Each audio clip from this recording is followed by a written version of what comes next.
Buenos días, bienvenidos a su videocolumna En el corazón de las tinieblas. En junio de 1962 se realizaron elecciones generales en el Perú.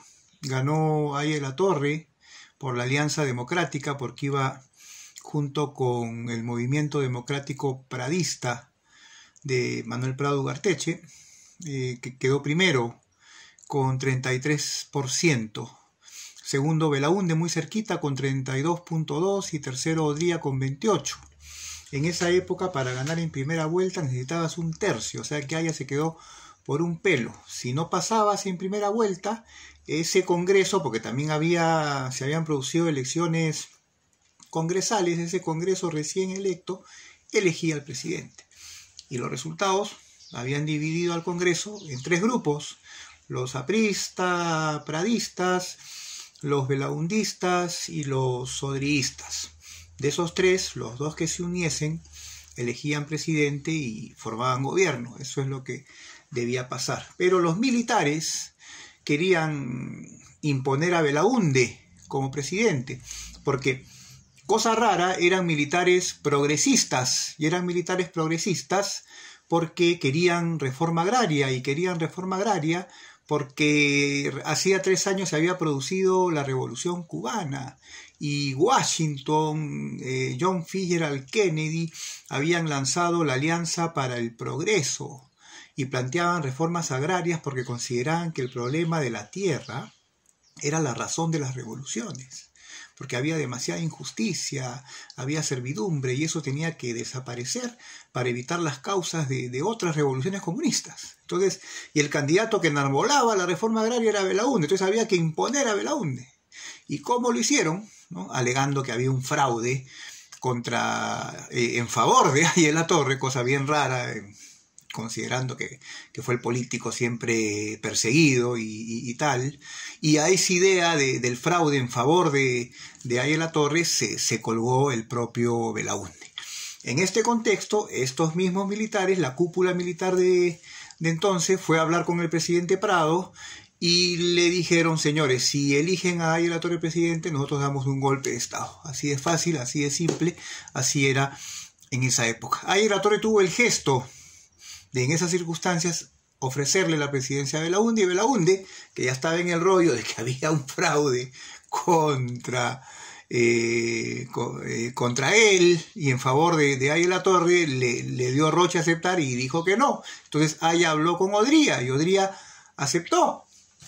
Pero igual los militares progresistas, que no eran del bando de Odría, que era un conservador, no quisieron saber nada y dieron un golpe de Estado. El golpe de Estado del 62, se quedaron un año, organizaron otras elecciones, pero que estaban condicionadas, porque ya se sabía que había veto contra Aya, que si Aya ganaba había golpe de Estado. Y en esas circunstancias fue elegido finalmente el que ellos querían, que fue Belaúnde, en el 63.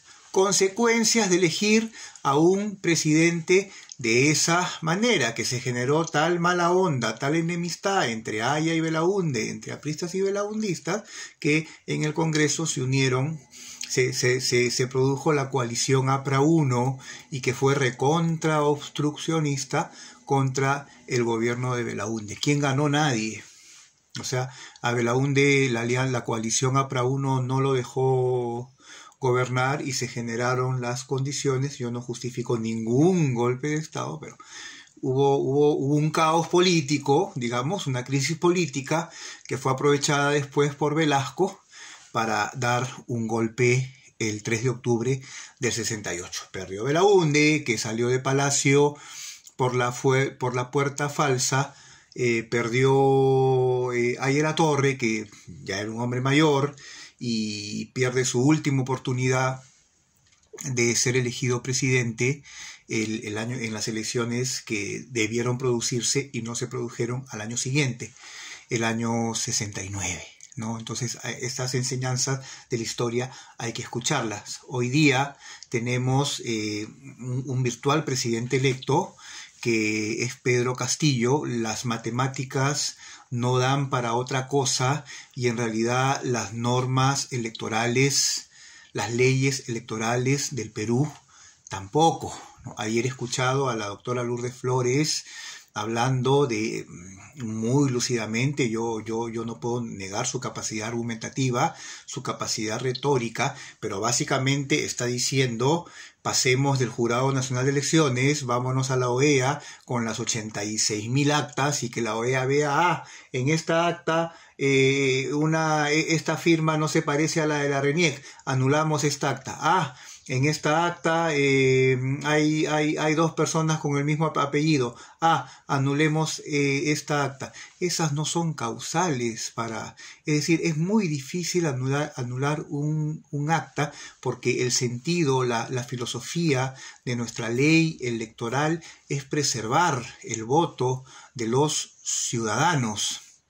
Entonces es muy difícil anular las actas, y según nuestras leyes electorales, y eso es lo que aparentemente, y espero que así sea, el jurado va a preservar, han pasado las 165 actas hasta las 8 de la noche del miércoles, y eso es lo que se debe preservar, porque esas son nuestras leyes y son reglas para todos. Todo lo que está haciendo el fujimorismo es off the record, es entre bambalinas, es fuera de. Entonces, bueno, ya tenemos la lección de 1962, de 1963, y vimos que no ganó nadie. Si es que Pedro Castillo se vuelve comunista, cierra instituciones y resulta ser el cuco que nos están pintando, pues saldremos todos a la calle.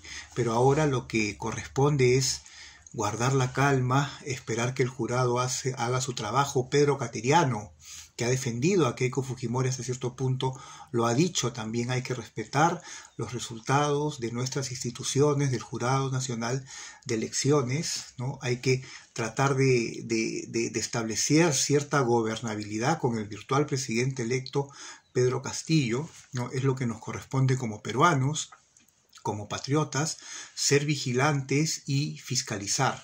Pero ya es momento de recuperar la paz, de recuperar la calma y de recuperar la hermandad entre peruanos. Es lo que nos toca de acuerdo a la ley y de acuerdo a la Constitución. De lo contrario, caeremos nuevamente en el corazón de las tinieblas. Nos vemos el próximo domingo. Muchas gracias. Hasta luego.